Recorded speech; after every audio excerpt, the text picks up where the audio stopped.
Buenas noches, un gusto saludarlos hoy nuevamente en una conferencia más del Código Nacional de Procedimientos Civiles y Familiares, donde vamos a revisar el tema de las pruebas en general. Vamos a ver cómo está compuesto lo que respecta a las pruebas inicialmente. Lo que menciona este Código Nacional es nuestra 10ª conferencia. Muchas gracias por su compañía, muchas gracias por su apoyo. Los invitamos cordialmente a que nos sigan en nuestras redes sociales para continuar con esta gran trayectoria, con este gran proyecto que tenemos hoy en nuestra 10ª conferencia. Y bueno, de aquí hasta que nos acabemos el código. Y además lo vamos a repetir. Entonces, muchas gracias por acompañarnos. Recuerden que en gusto de la copia de la presentación suban su correo electrónico. Ahorita no he mandado las anteriores, pero no tardo en vérselas ya esta semana. Y que guste participar en grupos jurídicos de WhatsApp, grupos vampiros jurídicos, donde compartimos muchísima información jurídica, tesis de los viernes, libros, y además que apoyamos abogados en cualquier parte de la República Mexicana, no solo en México, sino también en los Estados Unidos, donde necesitamos algún apoyo. Ahí nos podemos apoyar. Resolvemos dudas también, mostramos el mismo camino. A veces nos tardamos en contestar o a veces no sabemos, ¿no? Es una realidad, no somos todólogos, pero lo que sí, siempre ponemos un comentario que les pueda ayudar a resolver su situación o percance. Por favor, quien guste la copia de la presentación, suba su correo electrónico, y quien guste pertenecer a grupos vampiros jurídicos, por favor suban su número telefónico. Bien, ahora quiero comentarles que tenemos un pequeño problema con Zoom. No vamos a poder ver la conferencia, la presentación como lo hemos visto siempre, pero bueno, nada más indíquenme si se ve o no. Va a ser otra modalidad que tengamos, pero bueno, va a estar bien esta modalidad. Y en verdad, bueno, se sigue viendo la presentación a final de cuentas, y bueno, lo importante es llevarse el conocimiento. Muy bien. Bueno, vamos a ver qué nos dice la prueba del Código Nacional de Procedimientos Civiles y Familiares, que en lo subsecuente nada más lo voy a mencionar como Código Nacional. Muy bien, iniciamos.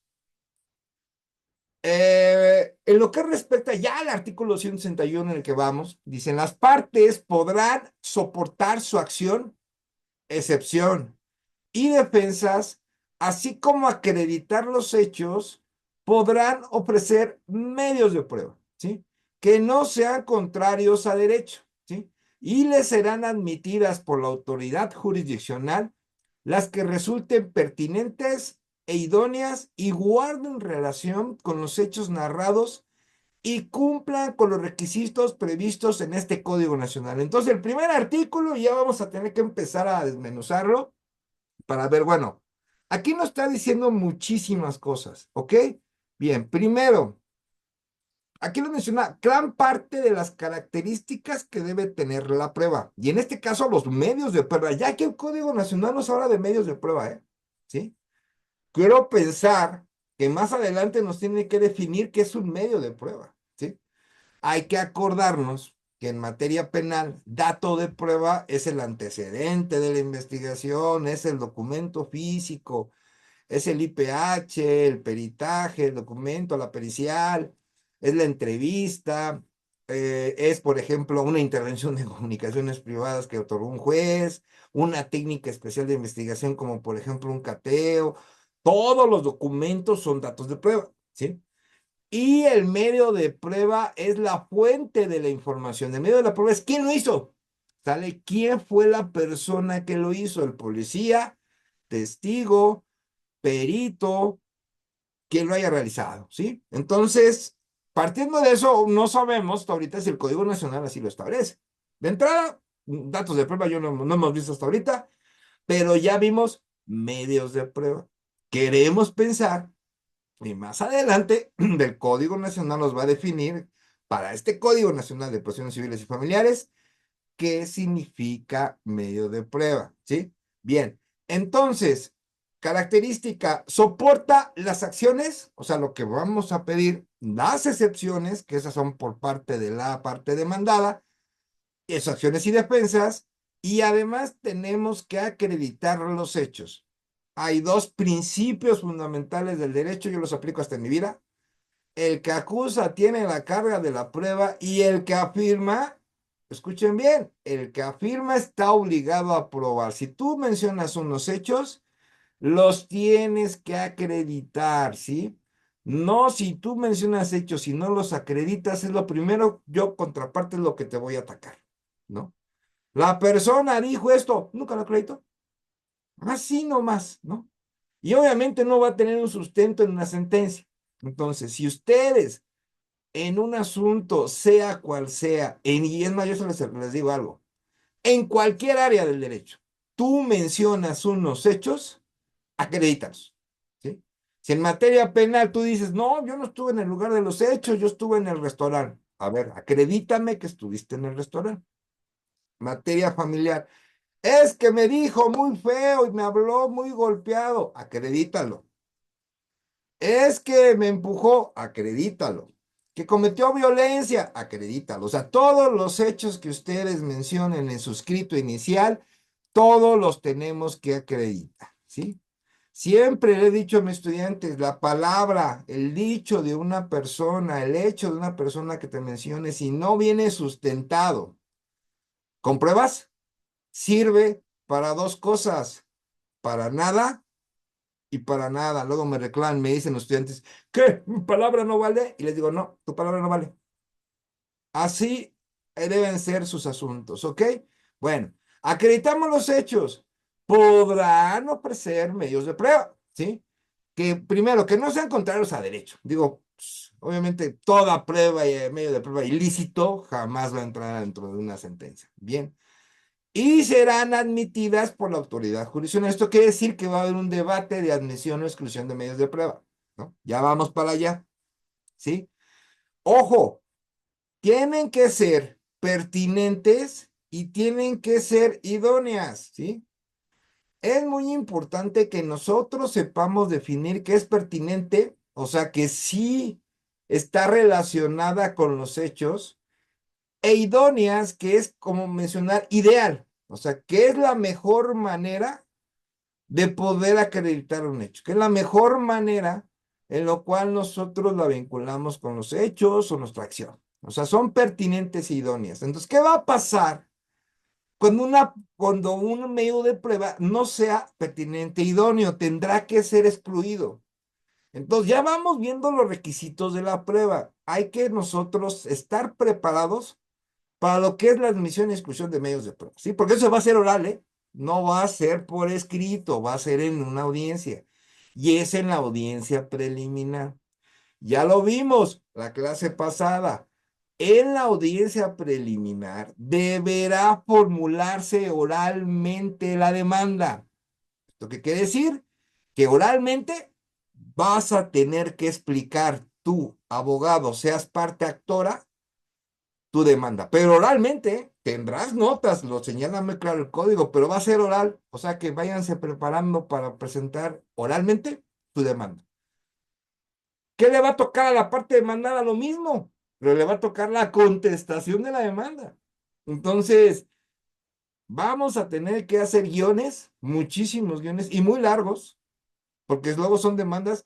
Y ya les dije, hay que ser bien precisos, ¿eh? Muy, muy precisos para no andar haciendo formulación de demandas oralmente de 50 o 100 hojas. A ver quién se aprende 100 hojas, ¿no? Habrá gente que sí lo haga. Y habrá gente que, pues sí, sí lo haga, pero lo va a hacer mal, ¿sí? Y ahí vamos a tener un problema, no nos vamos a poder imponer en un asunto luego. ¿Qué cree, Lick? La audiencia es una hora y es una audiencia preliminar y es la primera. Yo ya de entrada, yo voy a cerrar las puertas. O sea, yo no me voy a comprometer a dar el ridículo ahí, porque no está permitido leer la demanda, ¿sí? Entonces, vámonos ya acercando a cuestiones ya más de litigio, técnicas de litigación, que es a lo que quiero llegar, ¿sí? Bueno, este es el inicio de las conferencias. Aquí todos somos nuevos, aquí no hay expertos. Luego me decían a mí, experto en Código Nacional de Procedimientos Civiles, pues no sé en qué haya sido experto, porque nada más en la Ciudad de México se están llevando a cabo este tipo de juicios. No sé en qué estado se haya ido, de dónde venga. Yo creo que viene de Marte a lo mejor. Y se dice experto. Aquí no hay expertos. Aquí todos iniciamos desde cero. Y para eso son estas conferencias, ¿ok? Y también, bueno, deben ser pertinentes, idóneos, pertinentes, idóneos, y se tienen que estar relacionados con los hechos narrados, ¿sí? Y además, finalmente, cumpla los requisitos, que esos requisitos ya más adelante los vamos a ver. Entonces, fíjense, llevamos un artículo y ya vean todo lo que acabamos de ver, ¿sí? Muy bien. Son admisibles como medios de prueba todos aquellos que puedan producir convicción, ¿sí? Ese es otro requisito. Tienen que producir convicción en el ánimo de la autoridad jurisdiccional, ¿sí? Acerca de los hechos controvertidos. Ahí va a haber un hecho que está controvertido. Uno dice que sí pasó, otro dice que no pasó, y bueno, yo voy a probar que sí pasó y la parte de verdad, yo te voy a probar que no pasó, yo que sí pasó, y así es, ¿no? Pero vamos a tener que crear convicción. Esto para mí es muy subjetivo. Digo, convicción es, bueno, pues en la literalidad no hay que verlo así, sino hay que verlo de una manera ya técnica jurídica. Decir, bueno, qué tan pertinente e idónea, y volvemos a lo mismo, es mi prueba para acreditar mis hechos, para acreditar mi dicho, para acreditar mis pretensiones. Entonces, hay pruebas que sí valen la pena y hay otras que ustedes van a conocer desde un principio que ya van débiles. Entonces, hay que fijar bien lo que siempre he dicho, mis estudiantes, fijen bien su teoría del caso. ¿Sí? Muchos, no es que no hay teoría del caso, le digo, no, sí hay teoría del caso. Bueno, muy respetable tu opinión que no hay teoría del caso, así como muy respetable la mía de que sí hay teoría del caso. Pero cada quien puede decidir. En eso no me voy a pelear. Ok, fíjense bien, la autoridad jurisdiccional de oficio podrá decretar en todo tiempo, sea cual fuera la naturaleza del procedimiento, fíjense, de oficio y cualquiera, naturaleza del procedimiento, la práctica o aplicación de cualquier diligencia probatoria. ¿Qué tal? ¿Qué les parece? O sea, el juez, por su propia autoridad, de oficio, o sea, no es a petición de parte, de oficio, ¿sí? Puede decretar en cualquier momento cual fuera, cualquier procedimiento, o sea, cualquier procedimiento, la práctica o ampliación de la diligencia probatoria. Tú metes una pericial, ¿sí? El juez de oficio puede decir, ¿saben qué? Yo quiero que se amplíe la pericial presentada por la parte actora. Obviamente que aquí, yo de mi perspectiva, tendría que haber un principio de igualdad. Si yo como juez pido que se practique una ampliación de una pericial de la parte actora, pues voy a tener que pedir una ampliación si existiera una pericial de la parte demandada de la misma naturaleza. Ojo aquí porque puede caer en un principio de igualdad, ¿eh? Puede haber una violación al principio de igualdad procesal. Ahora, muy importante, el Código Nacional le da esa facultad al juez. Eso no impide que nosotros lo pidamos. Estamos en la audiencia. Alza, señoría, solicito el uso de la voz. A ver, parte actora. Eh, señale su pronunciamiento. Señoría, solicito con fundamento en el artículo 262 que por oficio amplíe la diligencia probatoria practicada por la parte demandada. ¿Nosotros se lo podemos pedir al juez? Claro. O sea, esto parte de este artículo no indica que el juez y que nosotros no lo toques, es que es el juez, no lo toques, es él si quiere o no quiere. No, están en un error, porque ya tuve una conferencia de esto relacionada a este tema, y un juez me dijo, no, es que no me lo tienes que pedir, yo sé si lo ocupo o no. Digo, está equivocado, su señoría. Yo se lo puedo pedir, ya que usted no quiere hacerlo, esa es otra cosa. Ese es otro boleto, ¿eh? Aquí el código dice, usted por oficio puede hacer esto, puede hacer la práctica o ampliación de cualquier diligencia probatoria, ¿sí? Entonces, como puede, ¿qué cree? Yo se lo puedo pedir. Entonces, metémonos, hay que meternos más en la parte técnica de litigio y bueno, ya lo saben, los jueces no son dioses y tienen que acercarse a la ciudadanía, les guste o no les guste, así de plano, ¿sí? Y eso va a cambiar y espero que cambie para bien. En la práctica de estas diligencias, la autoridad jurisdiccional obrará comestible procedente para obtener el mejor resultado de ellas, sin lesionar el derecho de las partes, oyéndolas y procurando en todo su igualdad, ¿sí? Y justo equilibrio. Se tomará en cuenta cualquier situación de vulnerabilidad que pueda faltar el equilibrio procesal, que les comenté, principio de igualdad procesal, debe de existir ese equilibrio.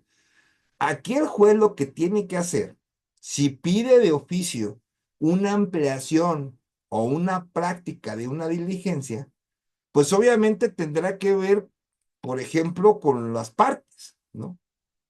Pero en un equilibrio procesal. Si hablamos de una ampliación pericial, tendrá que hacerla en la parte actora y si existe una prueba pericial de la misma naturaleza por la parte demandada, hacerlo conducente lo mismo con la parte demandada, ¿sí? La ampliación de esas dos, ¿sí? Ahora, ¿qué entendemos por ampliación? Yo desde mi perspectiva, yo lo nombraría así, que se mande un peritaje tercero y que los dos entren. Y eso ya sería como un tercer peritaje, peritaje de discordia o algo así, ¿no? Bien, eso lo vamos a ver más adelante, pero hay que recordar y nunca lo olviden, nosotros tenemos que guardar siempre el equilibrio o pelear en audiencia el equilibrio procesal, ¿sí? Cualquier facultad que le dé el Código Nacional a un juez, nosotros como parte actora o como parte demandada, se lo podemos solicitar, ¿sí? Todos debe de haber un equilibrio procesal. Muy bien. Ahora, las diligencias de desahogo de pruebas que deba verificarse fuera del recinto asiento de la autoridad judicial, esto quiere decir fuera de juzgado, pero dentro de su ámbito de competencia territorial, obviamente en el mismo territorio donde ejerce autoridad el órgano jurisdiccional, deberán ser presididas por la autoridad jurisdiccional, registradas por personal técnico adscrito al tribunal o poder judicial por cualquiera de los medios autorizados en este Código Nacional, de certificadas y de conformidad con lo dispuesto para el desarrollo de las audiencias, ¿sí? Deberá ser presididas. Entonces, cualquiera que esté fuera en desahogo de pruebas, ¿puede estar el juez presente? Sí, sí puede estar presente porque el juez es una autoridad jurisdiccional, pero puede haber también, por ejemplo, oficiales, secretarios adjuntos o el denominativo que les den. Y ellos pueden ir a presenciar un desahogo de prueba que pueda estar fuera, escuchen bien, fuera del recinto judicial. No lo olviden, por favor, si gustan copia de la presentación, por favor suban su correo electrónico. Si gustan pertenecer a grupos vampiros jurídicos, vampiros de WhatsApp, grupos de WhatsApp muy serios que preside su servidor, por favor suban su número telefónico. La parte que niegue solo está obligada a aprobar, ¿sí? Lo dice el Código Nacional, no lo digo yo. La parte que niegue solo estará obligada a aprobar. ¿Cuándo? Ah, bueno. Cuando la negación envuelva la afirmación expresa de un hecho, ¿sí? O sea, pasó esto, la parte demanda dice, no, no pasó, te está obligado a aprobar porque no pasó, ¿sí? Ok. Segundo, cuando se desconozca la presunción legal que tenga a su favor la parte colitigante, siempre y cuando estarás obligado cuando desconozcas la presunción ilegal, ¿sí? Solamente cuando la desconozcas. Cuando la negativa fue elemento constitutivo de la acción o de la excepción, ¿sí? La acción puede tener varios elementos, ¿sí? O sea, varias partes, puede estar constituido por algunos hechos o algunas, digamos, pruebas que van a aclarar esos hechos, pero hay varios elementos que tiene la acción o la excepción. Entonces, si tú uno de esos elementos que contiene la acción, tú lo estás negando, también lo tendrás que probar. Esto quiere decir que puedes negar todo y lo vas a tener que probar, o negar en parte que también vas a probar. ¿Sí me entienden? O sea, que en pocas palabras el Código Nacional nos dice, ante todo que niegues, tienes que probar, ¿sí? Ojo, no lo olviden, Principio fundamental del derecho.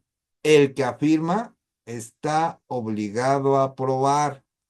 Tus dichos que estén acompañados, que no estén acompañados de un mecanismo probatorio, que no esté acompañados de algo, los dichos por sí solos sirven para dos cosas, para nada y para nada. ¿Ok? Continuemos con nuestra gran conferencia de hoy. Escuchen nada más esto. Ni la prueba en general, ni los medios de prueba establecidos por la ley son renunciables. O sea, no puedes renunciar a la prueba y no puedes renunciar a tus medios de prueba. ¿Sí? No obstante, lo dispuesto en el párrafo que antecede, las partes podrán desistirse de las pruebas que estén pendientes de desahogo. Las partes se pueden desistir de las pruebas que estén pendientes por desahogar, a fin de que el procedimiento continúe en sus demás etapas, o sea, menos tardado. Pero no podrán hacerlo una vez que estas hayan sido desahogadas. O sea, ya desahogados los medios de prueba, ya no puedes desistirte de ellos. Si te equivocaste, te fue con tu equivocación. Si la desahogaste mal, ya la desahogaste mal. No te puedes desistir de ella como diciendo, ya me equivoqué, perdone usted, señoría, como mi desahogo de prueba no fue favorable, yo que la estoy ofreciendo, me desisto. El Código Nacional te dice que no. Si tú te equivocaste al desahogar un medio de prueba, se va con la equivocación. Se acabó el tema ahí. Tratándose de documentales que no lleguen con posterioridad al desistimiento, no podrán agregarse al expediente en ningún caso. Ya lo hemos visto, vamos a verlo también más adelante en lo que es la prueba documental, pero recuerden, fuera del tiempo ya no se precluye tu derecho, ¿sí? Ok, solo los hechos estarán sujetos a prueba, ¿sí? El derecho lo estará únicamente cuando se trate de normas diversas a las generales o cuando se funde en usos y costumbres, ¿no? Pero bueno, ¿qué tratamos de probar en una controversia jurídica? Vamos a tener que acreditar los hechos. Vamos a tener que acreditar nuestras pretensiones. Vamos a tener que acreditar nuestro derecho. Bueno, eso está establecido en las leyes. Pero acuérdense, ese gran paso que tenemos que hacer de nuestros elementos objetivos, nuestros elementos subjetivos y nuestros elementos jurídicos. Es una tripleta que tenemos que tener simplemente en cualquier controversia jurídica. Primero, elementos objetivos son los hechos. Quitemos nuestro chip de abogados, entendamos bien los hechos. Nada más, no te pronuncies cuando te cuente el cliente, porque luego te cuenta el cliente y hasta lo interrumpes y le dices, no, sí, vamos a ganar. O sea, ni siquiera sabes cómo están los hechos y ya dices que vas a ganar. No. Sí, sí, tenemos con todo, para darle con todo. No, no interrumpan al cliente, asimilen bien los hechos, pregúntenle cosas que le hagan falta o cuestiones que te puedan servir y cuando ya tengas bien constituido todos los hechos, ahora sí conectas tu cable de jurídico y ya empiezas a hacer tus elementos subjetivos, ya empiezas a decir, bueno, a ver, ¿esto qué me deduce? ¿Cuál es la deducción de estos hechos? Esos son los elementos subjetivos. Y esos elementos objetivos, junto con los elementos subjetivos, ahora sí nos vamos a lo que son los elementos jurídicos. Vámonos a la norma. Lo que conocemos la adecuación de los hechos al tipo legal, ¿sí?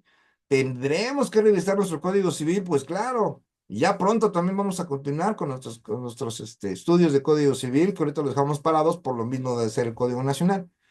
Pero vamos a continuar con el Código Civil. Tienes que leer tu Código Civil desde tu entidad federativa, igual desde el artículo 1 hasta el último. Saber todo lo que dice tu código, ¿sí?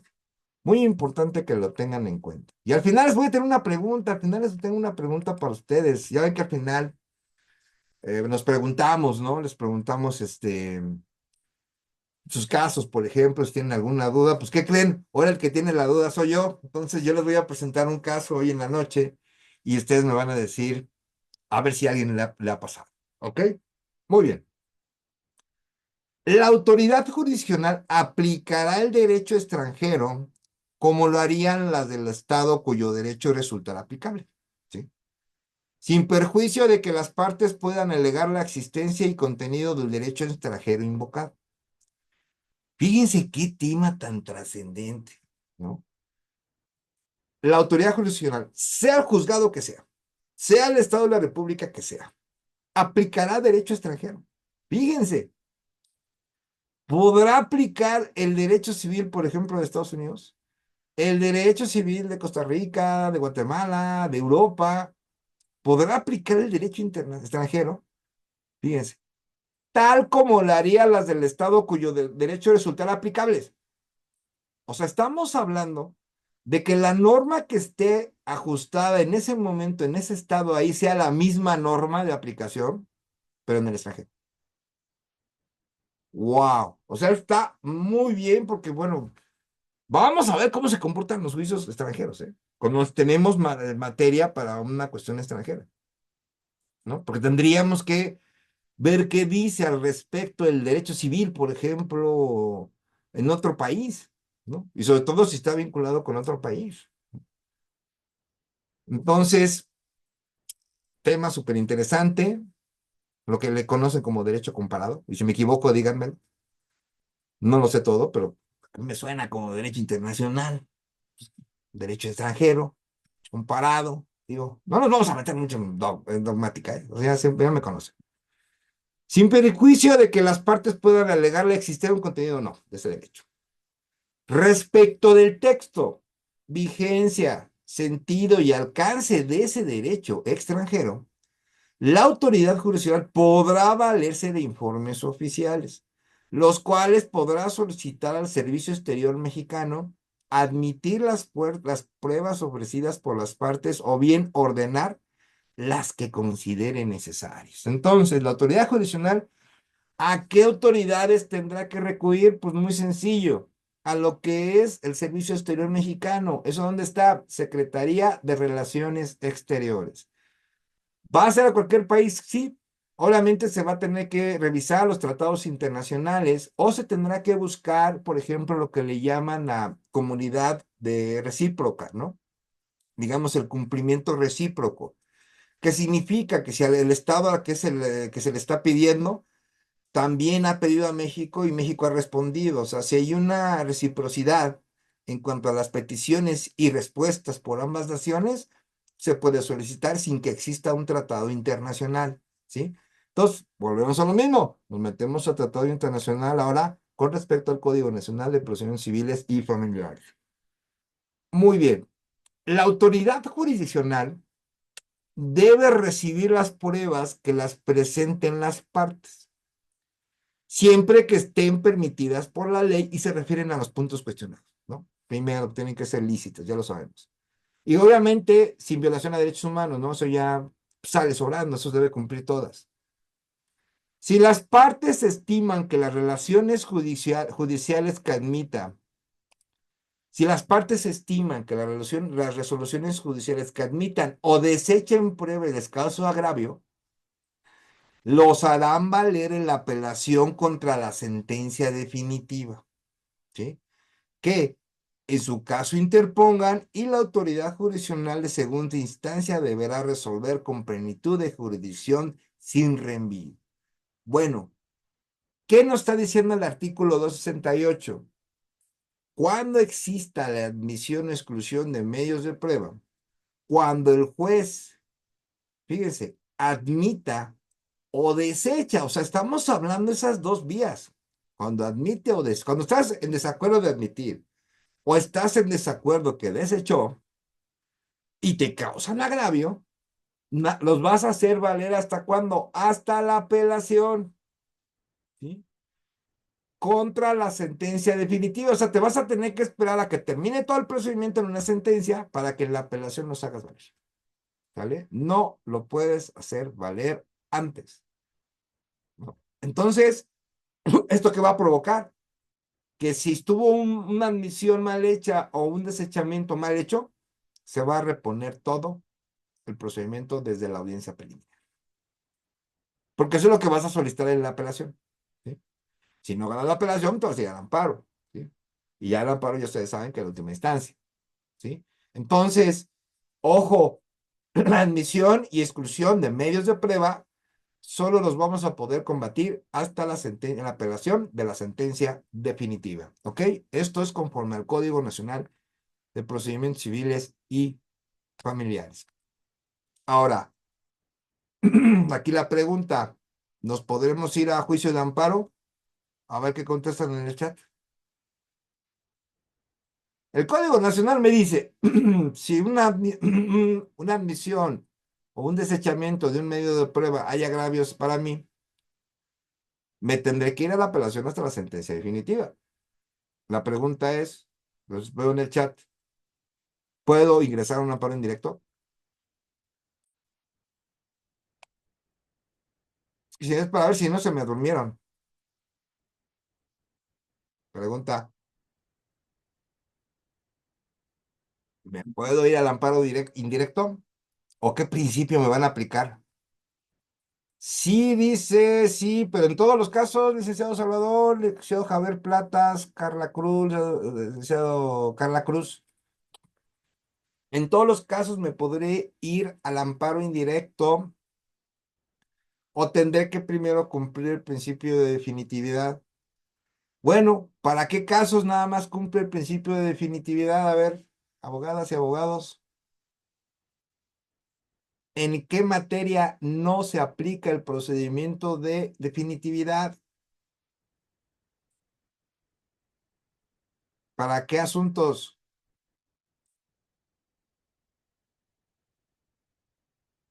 Bueno, dicen que son inmobiliarios. Sí, estoy de acuerdo, pero en todos los casos se aplica el principio de definitividad.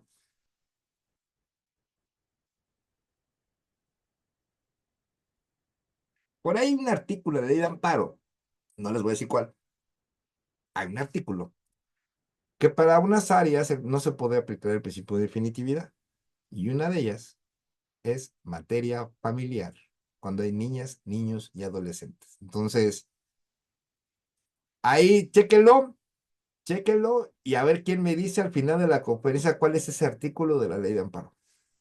¿Listo? Porque no nada más es en niñas, niños y adolescentes. También hay otras dos áreas ahí que no se aplica el principio de definitividad. Entonces, ahorita les voy a hacer la misma pregunta cuando acabemos la conferencia. Bien, y es importante porque que lo sepan. También, tratándose de juicios del arrendamiento inmobiliario, la prueba pericial solo sobre cuantificación de daños, reparación o mejoras, solo será admisible en el periodo de ejecución de sentencia, ¿sí? O sea, ahí nada más, esa prueba nada más te la van a admitir ya cuando sea, ya cuando veamos la ejecución de sentencia, ¿ok? Porque acuérdense que tenemos un procedimiento, tenemos una sentencia, y después vamos a tener lo que se llama ejecución de sentencia, que también lo vamos a ver en el Código Nacional, ¿sí? Entonces, en el periodo de la ejecución de sentencia, ahí es cuando se va a poder presentar la prueba sobre la cuantificación de daños, reparación o mejoras, ¿ok? En las que se haya declarado la procedencia de dicha prestación. O sea, también la sentencia debe decir que se le condena a la parte demandada el pago de los daños, reparación y mejoras en el presente juicio, ¿no? Asimismo, tratándose de informes que deban rendirse en dichos juicios, los mismos deberán ser recabados por la parte interesada. Esta prueba de cuantificación de daños, de reparación y mejoras es obviamente por la parte toda. Muy bien. Ahora, los hechos notorios no necesitan ser probados y la autoridad jurisdiccional puede invocarlos, aunque no hayan sido alegados por las partes, ¿sí? No creo que venga en el Código Nacional cuál es la definición de hechos notorios. Digo, si nosotros nos ponemos a pensar que es un hecho notorio, pues bueno, de entrada es un hecho que no se puede contravenir, o sea, es un hecho que es tajantemente real. Pero por ahí hay un pronunciamiento de la jurisprudencia. Acuérdense que las tesis aisladas, las tesis de jurisprudencia son fuentes del derecho. Yo me acuerdo que por ahí hay una que dice que es la definición de hecho notario. Nada más tengan cuidado porque luego cada definición que han hecho en las tesis que no son óptimas, que es más, yo ni siquiera comparto, porque no, para mi criterio jurídico no están bien hechas. Entonces, léanlo bien para ver si están bien, ¿no? Entonces, porque, o sea, nosotros como juristas, o sea, si la tesis aislada te dice, ve, aviéntate al metro, vas y te avientas, no. Bueno, yo no comparto eso. Y mucho menos comparto las tesis que me están diciendo lo que dice el artículo. O sea, tanto trabajo, tanto que hacen elaboraciones ahí de tesis, para que la tesis me diga lo que diga el código. Y búsquenlo, ¿eh? Hay muchísimas, y ya hemos visto varias en conferencia, ¿eh? Entonces, pero dicen bien las tesis. Bueno, entonces, busquen ese hecho notorio, digo, pues, no hay para tanto tema ahí. ¿Ok? Bien. Cuando una de las partes se oponga a la inspección o reconocimiento, fíjense, ordenadas por la autoridad jurisdiccional, se tendrá por cierta las afirmaciones de la contraparte, ¿sí? Salvo prueba en contrario. Tendría que haber una prueba superior en contrario. Lo mismo se hará si una de las partes no exhibe la inspección de la autoridad jurisdiccional el bien, ¿sí, no? Si no exhibe la inspección de la autoridad judicial el bien. Documento, archivo electrónico que tiene en su poder, ¿sí? Siempre que la posesión esté debidamente acreditada, ¿sí? Que por disposición de la ley deba tenerlo o deba acreditarlo o atendiendo el caso en concreto, por la naturaleza de los hechos, sea evidente su disponibilidad. Entonces, esto es muy importante porque aquí el Código Nacional establece que, ok, no quieres que se realice la inspección, no quieres que se realice el reconocimiento, no lo quieres hacer, ¿qué crees? Se da por ciertos las afirmaciones de la contraparte. Si no autorizas la inspección o reconocimiento, se da por verdad lo que diga la contraparte. Se acabó el tema. Y bueno, se tendrán por cierto las afirmaciones de la contraparte, ¿no? Obviamente, salvo prueba contraria, o sea, si cuentas con una prueba que va a acreditar la negativa de lo dicho por la contraparte, pues presenta, ¿sí? Y bueno, ya el órgano jurisdiccional determina, ¿sí? Y aquí hay algo bien interesante. Cuando una de la contraparte, cuando una parte eh, acredite o que sea evidente la disponibilidad de que la parte contraria tenga un documento, ¿ok? Primero lo va a tener que, obviamente, acreditar quien está ofreciendo, ¿sí? Que va a acreditar que la contraparte tiene en su poder ese documento, que por la naturaleza sea evidente que tenga a su disponibilidad ese documento y no lo presente, se da por cierta las cosas que diga la contraparte, pero la parte que la está ofreciendo. Entonces, ojo con eso, porque para buscar que tu dicho, bueno, de lo que tus señalamientos sean ya ciertos, pues tienes que acreditar todo eso, porque si no lo acreditas, pues no va a quedar fuera de auto y tú vas a tener que buscar ese documental. Tendríamos que ver el caso específico para ver de qué se trate, ¿no? Por ejemplo, el otro día yo estaba platicando igual de este mismo artículo, el 270, y me decía, no, pues, ¿qué tal si la contraria tiene las escrituras?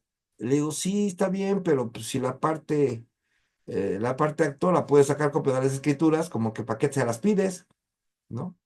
Es que vieron cuando la sacaron de la casa. Luego, bueno, pues yo me iría ahí, pero por lo penal, porque también hay un delito penal llevarte los documentos. Todo el mundo piensa, pero son documentos, sí, pero también hay delito, ¿sale? Chequen el Código Penal y ahí lo van a encontrar.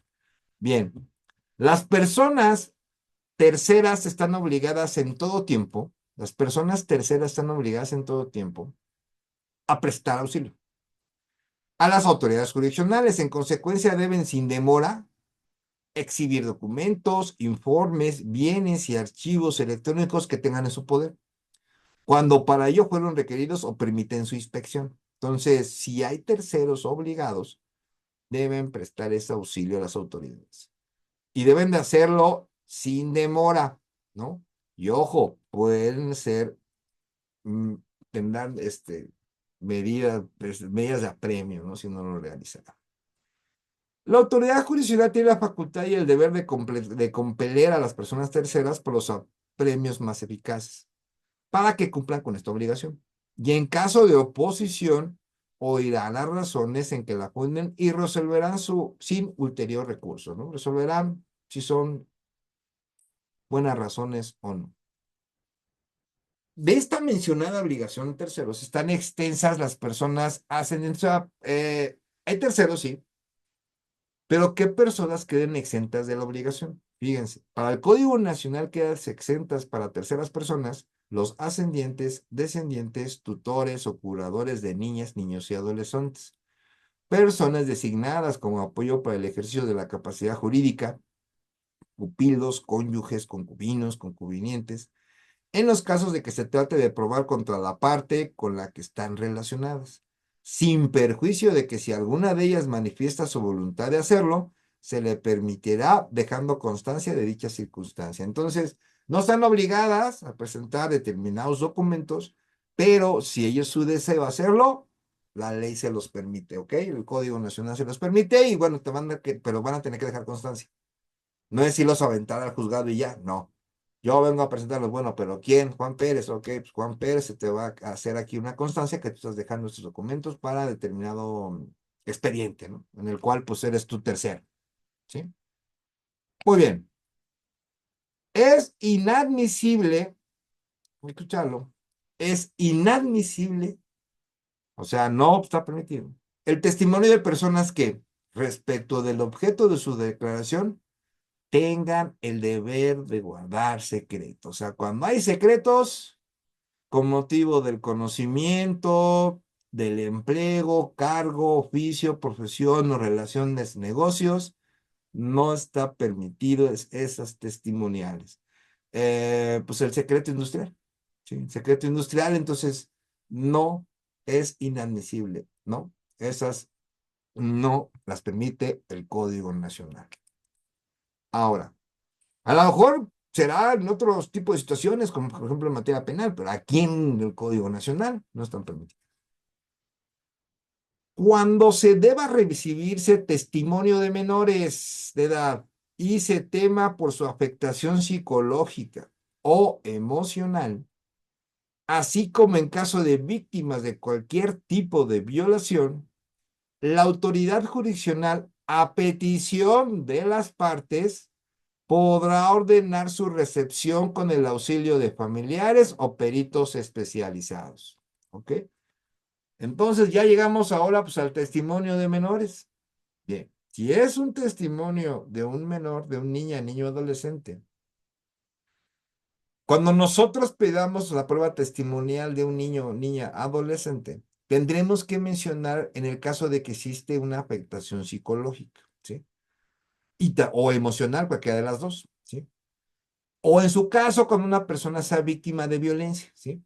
Bien, vamos a solicitar al juez que se reciba esa prueba testimonial, pero en auxilio de los familiares, ¿sí? De los familiares de las niñas, niños o adolescentes o de la persona víctima de violencia o de peritos especializados. Yo pediría los dos, ¿sí? Porque te pide aquí el código, te dice o uno o otro, pero puedes pedir los dos, ¿sí? Pero ¿qué tenemos que acreditar? No es nada más pedir por pedir. Es que, señoría, con fundamento en el artículo 271 del Código Nacional de Procedimientos Civiles y Familiares, solicito la recepción se me tenga por ofrecida la prueba testimonial, el niño, adolescente, toda vez de que tiene una afectación psicológica, un factor emocional, y solicitamos que esté en presencia de la tía, ¿no? Y del perito en psicología infantil, tal, ¿no? Sí, está muy bonita tu petición, pero todavía no me has argumentado el por qué hay una afectación psicológica o emocional. Hay que aprender a pedir. Ok, hay una afectación y el juez te va a decir, es más, te puedes hasta prevenir y decir, bueno, ok, está muy bonito porque me acabas de decir lo que dice el código. A ver, te doy un término de 3 días para que me acredites cuál es la afectación psicológica o emocional. O sea, no la puede dar por oficio. Aquí dice muy claro, a petición de parte. Tenemos que meter el argumento por el cual hay una afectación psicológica y hay una afectación emocional. Yo pondría las dos. ¿Por qué? Porque si hay una afectación psicológica, viene acompañada de una emocional. Aquí sí no, aquí sí yo no comparto, por ejemplo, bueno, yo no lo creo, no soy psicólogo, pero todo daño psicológico va acompañado de uno emocional, ¿eh? Pero bueno, a lo mejor me dicen que no, está bien, yo los dejo. Y no me meto porque no soy psicólogo. Algún día estudié psicología, no sé, no es de mi interés, pero pues algún día a lo mejor, ya cursos sí tengo, pero no, no me he metido más allá. Bien, para ello deberán utilizarse las técnicas audiovisuales adecuadas que favorezcan evitar la confrontación con el generador de violencia. Nos puede haber una técnica audiovisual en el cual evitar la confrontación, sí, ¿ok? Pero ojo, si es audiovisual, yo les recomendaría algo bien importante. Cuando se realice el desahogo, que se vea en el video que está presente la niña, niño, adolescente o la persona que sufrió violencia, junto con el familiar, junto con el perito, y que si están en una mesa o algo no tengan ningún papel, ¿sí? Porque parece que luego los quieren adiestrar o ya están en la esquinita escondidos hasta con unas hojitas así que se les pongan para que digas, no, ni se les ocurre hacer eso, ¿sí? Porque eso hasta me los andan abriendo carpeta de investigación, ¿sí? Lo que va a decir. No inventen tampoco juicios, no inventen violencias, no inventen afectaciones, ¿sí? Si pues, quieren inventar, bueno, bueno, ahí ustedes saben, pero yo, por ejemplo, me han llegado a mí que quieren que les invente, váyanse, busquen otro abogado. Yo no soy un abogado que inventa. Inventa juicios, ni inventa testigos, ni inventa violencia, ni inventa psicología, no inventa nada. Yo no invento nada, ¿ok? Eso es lo que yo les recomiendo. Ok, bien, entonces ya subimos con una testimonial, fíjense ya cómo vamos empezando, ¿sí? Y todavía nos falta ver la prueba testimonial como tal, ¿sí? Ok. Las personas que no pueden concurrir a la sede judicial por tener un impedimento acreditado podrán ser examinadas en el lugar donde se encuentren, ¿sí? Y su testimonio podrá ser rendido o transmitido en el sistema judicial digital, ¿sí? En la presencia ante la autoridad jurisdiccional. Por ejemplo, que no pueda caminar, que ya sea una persona de la tercera edad, cuestiones así, en las cuales, pues bueno, se podría hacer desde su casa. Ya tenemos, por ejemplo, las cuestiones virtuales, como esta, ¿no? Que estamos ahorita nosotros en Zoom, ¿sí? Ahorita, por ejemplo, tenemos, a ver, les voy a pedir un favor a todos los presentes, por favor, pónganme de qué estado de la República nos visitan, pongan su estado, por favor, para ver, para que vean todos los estados que estamos. No olviden subir su correo electrónico, pues si quieren la presentación, y subir su número de celular si quieren pertenecer a grupos jurídicos de WhatsApp. ¿Ok? Muy bien. Ahora, las autoridades tendrán la obligación de proporcionar los informes que se les pidan respecto de los hechos relacionados con el procedimiento, ¿sí? Y de los que se hayan tenido conocimiento en los que hubieran intervenido por razón de su cargo, con lo que serán proporcionados en un plazo de 5 días a que les fueron judicialmente requeridos. Y en caso de incumplimiento de un mandato judicial o retardo injustificado, el cumplimiento de sus determinaciones podrán imponerse una medida de apremio establecidas en el Código Nacional. Ok, bueno. ¿Cuál es el término por lo cual las autoridades deben de responder la solicitud de la autoridad jurisdiccional? Si nosotros solicitamos al juez, su señoría, solicitamos que a la Secretaría de Relaciones Exteriores se le solicite esa información de X persona que está en un X país. Este, ¿Cuánto es el término? Pues, ¿qué creen? 5 días. No nos dice hábiles ni nos dice naturales, eso quiere decir que son 5 días hábiles para que conteste la autoridad, ¿sí? Entonces, a todas las peticiones que realice la autoridad judicial en un caso del Código Nacional, 5 días es el término, ¿ok? Obviamente que esto va a variar, ¿no? Va a variar conforme a qué está pidiendo. Un exhorto, por ejemplo, en otro país, eso va a tardar más días, ¿sí? Va a depender de cuál es la acción judicial. Las pruebas deberán ofrecerse en los escritos de demanda, ¿ok? Ay, ya les dije, no se guarden nada. El que primero pega, pega 2 veces.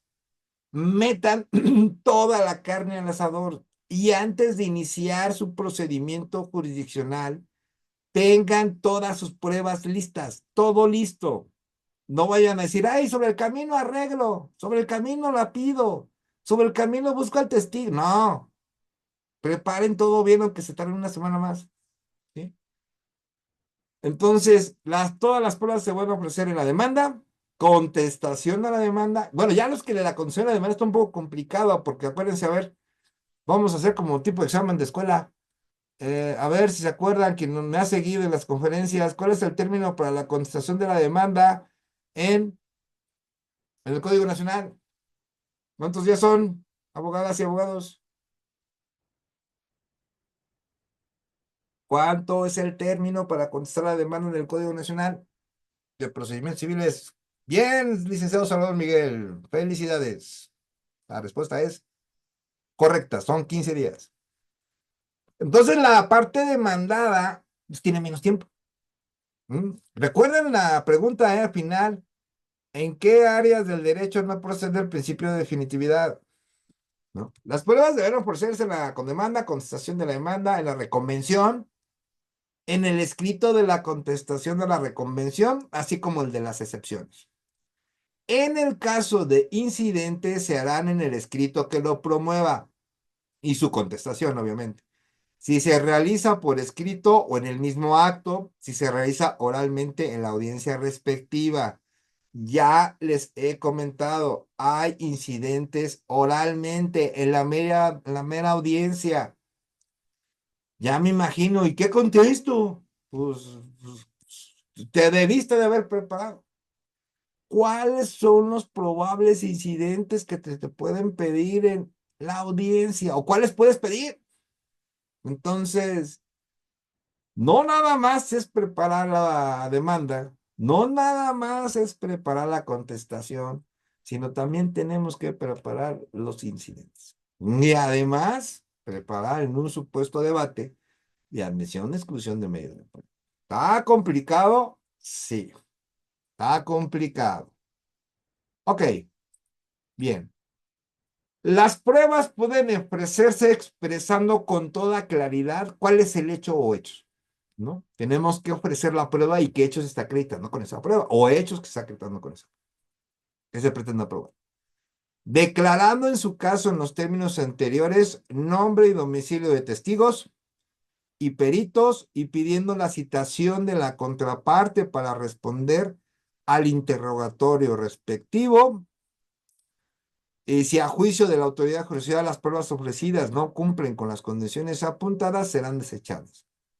Con la taxativa de que no será necesario proporcionar el domicilio de testigos cuando las partes por sí mismas se comprometan a presentarlas. Entonces, aquí tenemos la definición de cómo se debe realizar el ofrecimiento de medio de prueba y cómo lo debemos de poner en nuestro escrito inicial, ¿sí? Uno, tenemos que definir cuáles son los hechos que prueban ese medio de prueba, ¿sí? ¿Qué es lo que pretendo probar, no? ¿Cuáles son esos hechos? Nombre y domicilio de los testigos, ¿sí? Y además de comprometernos a presentarnos día, fecha, hora que señale la autoridad jurisdiccional para el desahogo de los mismos, ¿no? Nos comprometemos a presentarlos. Y pedimos la citación de la contraparte para pedir el interrogatorio respectivo, ¿sí? ¿Esto cómo se llama? En el anterior se llama confesional y ahorita vamos a ver más adelante de qué se trata, ¿sí? Entonces, todas las pruebas lo tenemos que pedir así, ¿sí? Y pidiendo la citación de la contraparte para responder al interrogatorio respectivo, ¿sí? O sea, vas a exponer todas tus pruebas, vas a ofrecer todas tus pruebas y aparte la citación de la contraparte. Citas a la parte demandada, o en este caso a la parte actora, para depender, para responder al interrogatorio respectivo. Y ya veremos más adelante, pues, en los procedimientos, cómo será esa audiencia de juicio, cómo será ese interrogatorio. ¿Habrá contrainterrogatorio? ¿Habrá alegatos de apertura? ¿Habrá alegatos de clausura? Eso lo vamos a ver en su momento. ¿Ok? Vamos muy bien. Bien, y bueno, como toda conferencia de nosotros, vamos a dejar unos minutos para ir por un café, por un pancito, por lo que ustedes decidan. Y ahorita en un momento continuamos, ¿ok? No olviden subir su correo electrónico por si quieren copia de la presentación. Y si quieren pertenecer a grupos vampiros jurídicos de WhatsApp, suban su número telefónico. Muchísimas gracias. Pongan su estado para ahorita presumir su estado, de qué estado son, de qué estado nos visitan.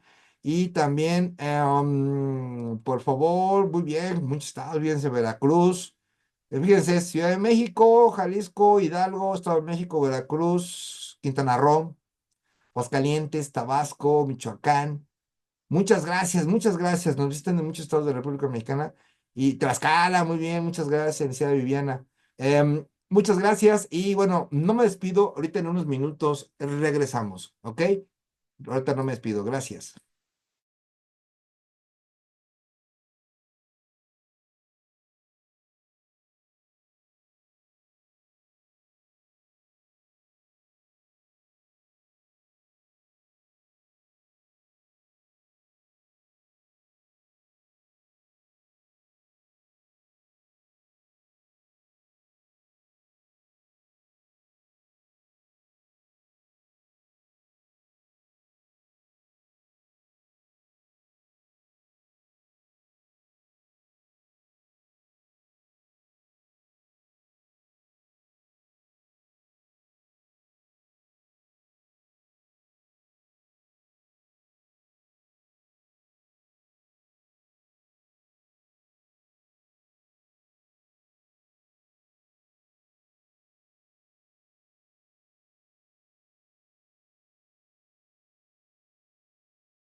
Ya regresamos y ahora vamos con el artículo 276 del Código Nacional de Procedimientos Civiles.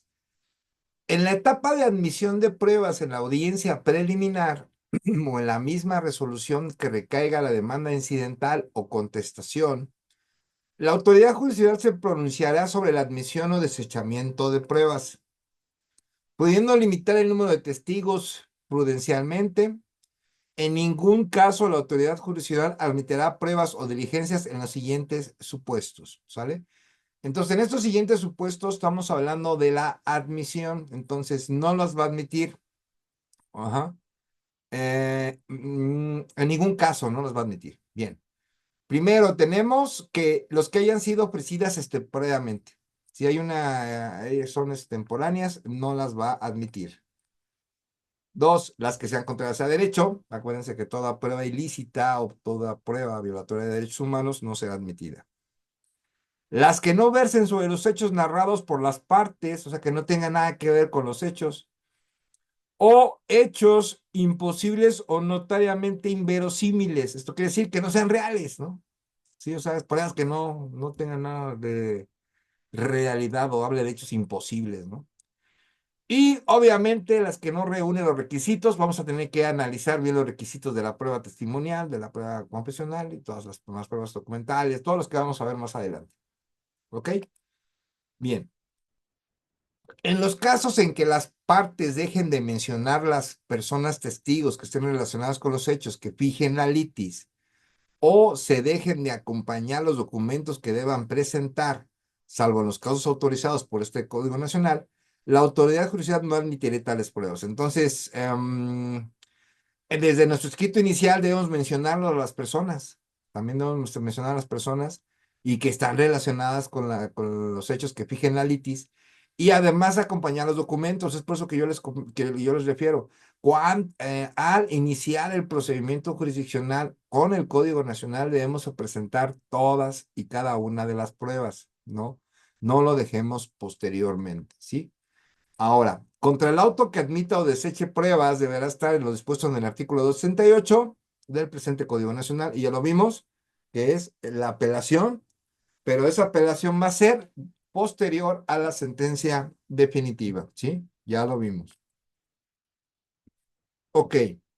La autoridad jurisdiccional en la audiencia preliminar al emitir las pruebas ofrecidas procederá a señalar fecha y hora para la audiencia de juicio, ¿sí? En la que se recibirán oralmente todas las pruebas, ¿sí? Para dichos efectos tomará en consideración el tiempo para su preparación, que es que en teoría ya deben de estar preparadas, ¿sí? Se señalará audiencia de juicio dentro de los siguientes 40 días, ¿sí? Ya tenemos ahora sí que cuándo se va a llevar a cabo la audiencia de juicio. Presentes o no las partes en las audiencias, se les tendrá por notificadas y apercibidas de las consecuencias legales en caso de asistencia. Entonces, ahí se va a señalar fuerza. Recuerden, dentro de bueno, yo lo denomino proceso de la prueba, ¿sí? Ustedes, le pueden poner el nombre que ustedes elijan, pero para mí es obviamente el descubrimiento de prueba y ofrecimiento de prueba, el debate de la admisión o exclusión de los medios de prueba y el desahogo de los medios de prueba. Hay otro más que señala mi maestro, que es la preparación, y obviamente se va antes del ofrecimiento. Entonces es preparación, descubrimiento, ofrecimiento, debate de admisión y exclusión y el desahogo de medio de prueba. En todas las áreas del derecho, en todas se debe de hacer, ¿eh? Esto no es nada más en el Código Nacional. Eso también se realiza en materia laboral, debe realizar en juicios orales mercantiles, se debe realizar también, obviamente, en el procedimiento penal. Y obviamente, pues ya todas las áreas de derecho van a tener que ser ese tipo de procedimiento de prueba. Yo le llamo así, procedimiento de prueba. Ustedes, proceso de la prueba, ustedes pueden ponerle el nombre que ustedes quieran. La audiencia de juicio incidental o de ejecución, o sea, tenemos esos tres tipos de audiencia. Se celebrará con las pruebas que estén preparadas, ¿sí? Por regla general no se diferirá y solo se señalará nuevo día y hora para recibir las que se encuentran pendientes y que no sean imputables a la persona oferente, o sea, que no sea culpa de las que esté ofertando. La nueva fecha se señalará en el menor tiempo posible para que se requiera su preparación. Si en la siguiente ocasión no se encuentra debidamente preparado, o sea, digamos que ya la segunda prueba, en la segunda audiencia, o en su caso no se puede hacer comparecer al testigo respecto a la nueva fecha, se dejará de recibir la prueba o testimonio. Entonces, queda fuera del procedimiento. Las partes estén o no presentes en las audiencias, se les tendrá por notificadas y apercibidas de todas las resoluciones que la autoridad jurisdiccional emita de las consecuencias legales en caso de asistencia. Eso puede ser que en caso de inasistencia, el juez las deseche, o sea, más bien no las tenga como presentadas y va a emitir la sentencia respectiva. Los medios de prueba, que ya vimos que ya existe la palabra medios de prueba en el Código Nacional, también podrán desahogarse en audiencia virtual, cuando su naturaleza así le permita y sea posiblemente técnica. Exista consenso de las partes y resulte necesario a juicio de la autoridad jurisdiccional conforme al libro octavo. Bueno, eso ya lo veremos en la justicia digital. Cómo se llevan a cabo los juicios de manera digital, ¿no? Cuando viene de practicarse alguna diligencia o aportarse pruebas fuera del lugar del juicio, de acuerdo también a su naturaleza, podrá ordenarse su recepción a distancia, ¿sí? Con este fin, la autoridad jurisdiccional podrá coordinarse con la exhortada de acuerdo a los sistemas de justicia digital que se cuenten, ¿no? Lo que se llaman los exhortos, cuestión que ya vimos. Para celebrar la audiencia respectiva de forma virtual, tramitar y devolver el exhorto o documentos en forma electrónica o a través del correo electrónico, plataformas digitales, tecnológicas de los juzgados, y tomando las medidas necesarias para garantizar la integridad y autenticidad de las actuaciones judiciales. Debe de existir un convenio de colaboración entre los poderes judiciales que existan, que quiero pensar que dichos convenios ya debieron de haberse tramitado o están por tramitarse. En caso de que no se cuente con los recursos tecnológicos necesarios o por la naturaleza de la prueba no lo permita, la prueba se preparará y se desahogará mediante el exhorto respectivo tramitado en forma escrita a cargo de la parte interesada, ¿no? Pero va a ser a cargo de la parte interesada cuando no se cuente con los recursos, ¿sí? Entonces, eso le corresponde a la parte interesada. Muy bien. En los casos establecidos, de lo que ya referimos, por ejemplo, para un desahogo por medio de un exhorto, a petición de la parte interesada, se concederá el siguiente término para la tramitación y diligenciación del exhorto respectivo, ¿sí? 1 mes si el lugar está comprendido en tu territorio nacional. 2 meses si lo está en los Estados Unidos de América o Canadá. 3 meses si está comprendido en Centroamérica y el Caribe, ¿sí? 6 meses si fuera en Europa o América del Sur. Y 7 meses cuando esté situado en cualquier otra parte. El término referido no será prorrogado salvo caso fortuito o fuerza mayor plenamente acreditado, ¿sí? Estamos hablando ya exhortos a nivel internacional. Para otorgar el término antes referido deberá de cumplirse con los siguientes requisitos, ¿sí? Estos son los requisitos para los exhortos internacionales para el desahogo de un medio de prueba. Que se solicite en los escritos la fijación de la litis, que se indiquen los nombres y domicilios de las personas testigos que han de ser examinados, cuando la parte que los ofrezca no se haya comprometido a presentarlos, como cuando la prueba sea testimonial. Para el caso de ser inexactos los datos de identificación, domicilio o simplemente no existan, se declarará desierta la prueba. Pues, si no tienes a quién vas a tener como testigo, pues se te va a tener como desierto. Es como no tener nada, ¿sí? Ok. Que se designe en caso de ser prueba instrumental los archivos públicos o particulares donde se hallen los documentos físicos o electrónicos que han de cotejarse o presentarse originales.